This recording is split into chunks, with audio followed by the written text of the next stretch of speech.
Okay. Dito meron akong gagamiting mga tools, mainly JetBrains Rider. Ito, JetBrains Rider 2025. Libre lang siya, download nyo, install nyo. Tapos, ito yung gagamitin natin dito sa isang buong tutorial na to.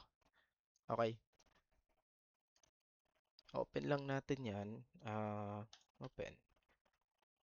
Na-install ko na eh.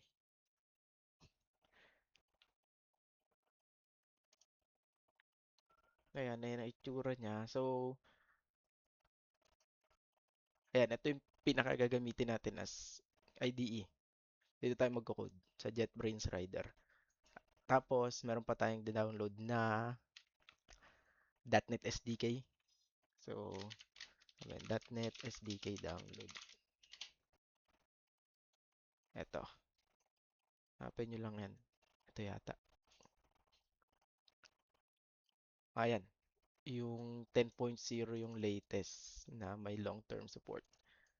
Ayan lang install nyo kung ano yung nandyan, kung ano yung latest.